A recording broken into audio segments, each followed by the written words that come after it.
47थि बोसोरारि जथुमा दतमायाव 13, 14, 15, 16 खुंनायनि थाखाय बिथांमोना बेवहाय थांखि लादों आरो बे हिसाबै जथुम्मानि माखासे प्रिपारेसना सोलिगासिनो दङ।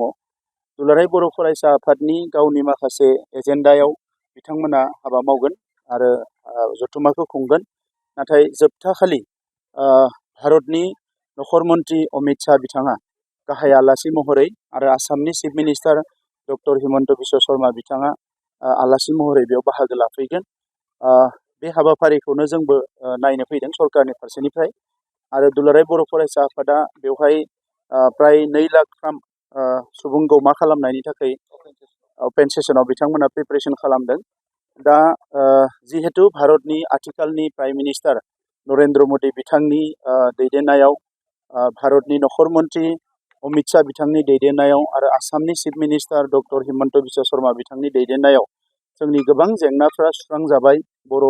बड'लेण्ड ओनसोलाव गोजोना अराय समनि थाखाय गायसनजाबाय। बे गासैखौबो नोजोर बोनानै बिथांखौ हांख्रायनाय जादों आरो दुलाराय बर' फरायसा आफादजों लोगोसे जों बिटिआर ओनसोलनि रायजो राजाया बिथांनो मान बावगोन, जोङो साबायखर बावगोन। दा बिनिखायनो बे हाबाफारिया जाहाथे गाजा गोमजायै जालाङो बिनि थाखाय जों बयबो बेवहाय नायफैदों आरो बिनि प्रिपारेसनाव जों जेसेबां हायो मदद खालामनो थाखाय नाजादों।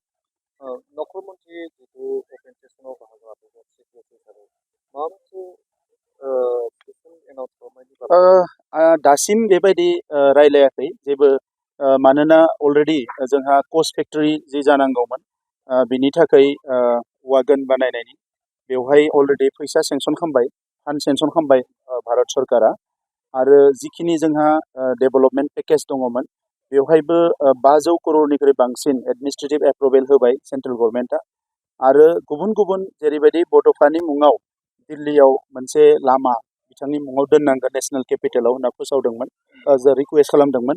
बेखौबो मानगोनां नखर मन्त्रि बिथाङा अलरेडि हाबाफारि लाबाय आरो जोंनो प्रपजेलबो हरबाय जे मोननै लामा बिथांमोना सायख'ना हरदों बबे लामाखौ लुबैयो होननानै। जोङो मोनसे लामा बेवहाय जों सायख'नानै हरदों। दा बेबायदिनो गुबुन गुबुन हाबाफारिफोर बे माखासेया सोलिगासिनो दङ। दा नंखायनो बिथाङा फैनायानो जोंनि थाखाय जोबोद गोनां बाथ्रा आरो बिथाङा फैनानै जिहेतु बड'लेण्डजों 2020 मायथाइ गोरोबथानि उनाव जोबोद क्ल'सलि बिथाङा नांफानानै दङ आरो 2020 मायथाइनिफ्राय बड'लेण्डआव बिथाङा फैनाया नैबे 5थि खेब जागोन। माने कन्टिनिउ बिथाङा बड'लेण्डआव फैगासिनो दङ। भारतनि प्राइम मिनिस्टार बिथाङा 3 खेबनि थाखाय जोंनियाव फैना थांबाय 2020नि सिगाङाव। बिनि सिगाङाव 10 बोसोर 15 बोसोर हम minister, prime minister, chief minister जोंनि ओनसोलाव फैयामोन। दा बिथांमोना जेला फैबाय, बावैसो नोंथांमोना बयबो नुदों, आंबो दङमोन, दिल्लीयाव खुंनाय जि बड'लेण्ड महा उत्सव बेवहाय बर' थुनलाइ आफाद, बर' फरायसा आफाद, हारिमु आफाद बयबो जयै खुंनाय। बेवहाय प्राइम मिनिस्टार बिथाङा गावनो फैनानै बर' हारिखौ बाख्नायनायजों लोगोसे बड'लेण्ड ओनसोलनि जिखिनि खामानि मावनाय बेखौ मोनसे मडेल हिसाबै गुबुनफ्राबो सोलोंनांगौ होननानै बुंदों। दा बेनिफ्रायनो बुजियो जे भारतनि जायफोर दैदेनगिरि, हादोरनि दैदेनगिरि बिथांमोना बड'लेण्डजों बेसेबां खाथि सोमोन्दो दायो लानानै दङ बेखौ जों बयबो बुजियो। 125 एमेन्डमेन्टखौ लानानै नखर मन्त्रि बिथाङा अलरेडि जोंनि जि बड'लेण्ड ओनसोलखौ सिक्स-शिड्युल ओनसोल हिसाबै 125 एमेन्डमेन्टनि गेजेरजों बिनि माखासे गोहोखौ दाजाबदेरनाय आरो बेखौ आयेनगत भावे संबिधानिक माखासे बेबस्थाफोरखौ बेवहाय स्ट्रेंथेन खालामनाय बेखौ गासैखौबो जोंजों रायलायखांबाय आरो बिथाङा बड'लेण्डनि बेलायाव जों दा बुजिनायाव 100% एग्रि जानानै दङ एनि टाइम एमेन्डमेन्टखौ पार्लियामेन्टआव लाबोनो थाखाय। नाथाय जिहेतु भारतआव सा सानजा भारतआव मोनसेल' नङा, गासै गं 10 जोंहा सिक्स-शिड्युल काउन्सिलफोर दङ।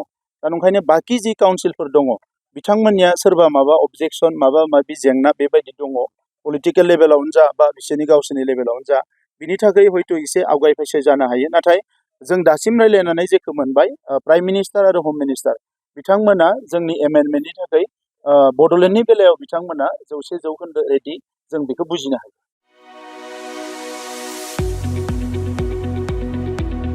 गुनगोनां गोजौ सोलोंथाइ लानो गोसो गुदुं फरायसाफोरनि थाखाय गोजोनथाव खौरां। क'क्राझारनि बड'लेण्ड स्टार एकाडेमियाव फरायसाफोरनि मुं थिसननाया सोलिगासिनो। 2025-26 सोलोंथाइ बोसोरनि थाखाय 6 थाखोनिफ्राय 9 थाखोसिम आरो एचएस फार्स्ट इयार आरो एचएस सेकेन्ड इयार थाखोआव फरायसाफोरनि गोदानै मुं थिसननाया सोलिगासिनो। क'क्राझार शहरजों नांजाबनाय साहा फारसे साखाथि तितागुरियाव थानाय बड'लेण्ड स्टार एकाडेमि क'क्राझाराव बड' मिडियामनि 6 थाखोनिफ्राय 9 थाखोसिम साइन्स, आर्ट्स, कमार्स स्ट्रिमाव, बड' आरो इंलिश मिडियामाव एचएस फार्स्ट इयार आरो एचएस सेकेन्ड इयार थाखोआव फरायसाफोरनि गोदानै मुं थिसननाया दासान्दि सोलिगासिनो दं। रोंगौथि गोनां फोरोंगिरिफोरनि फोरोंथाय होनायजों लोगोसे गोबां उफ्रा सोलोंथाइनि खाबुफोर जेरै डेली फ्री जेईई आरो नीट क्लास, जेईई नीट आरो कम्पिटिटिभ एग्जामनि थाखाय free mock test, English speaking class, daily GK class, career guidance, library facilities, personal attention, हौवासा आरो हिन्जावसाफोरनि थाखाय आलादा थाग्रा हस्टेल बायदि बायदि सोलोंथाइ खाबुफोरजों गुनगोनां सोलोंथाइखौ बे बड'लेण्ड स्टार एकाडेमियाव मोननो हागोन। बेनि अनगायैबो मेट्रिक आनजादाव 85% एबा बेनि बांसिन नम्बर मोननाय फरायसाफोरनो बेसेन लायालासे मुं थिसनथाइ होगोन आरो बिपिएल नखरनि फरायसाफोरनो मुं थिसननायाव 20% रेहाय होनाय जागोन। अब्ला मानोथो गोबाव खालामनो, नोंथाङाबो गुनगोनां गोजौ सोलोंथाइ लानो थाखाय क'क्राझारनि बड'लेण्ड स्टार एकाडेमियाव मुं थिसननायनि खाबुखौ लादो। बांसिनै मिन्थिनो थाखाय गाहायाव होनाय मबाइल नम्बराव फोनांजाब खालाम। मबाइल नम्बर 7638008149, 6003494371 आरो 6000034997।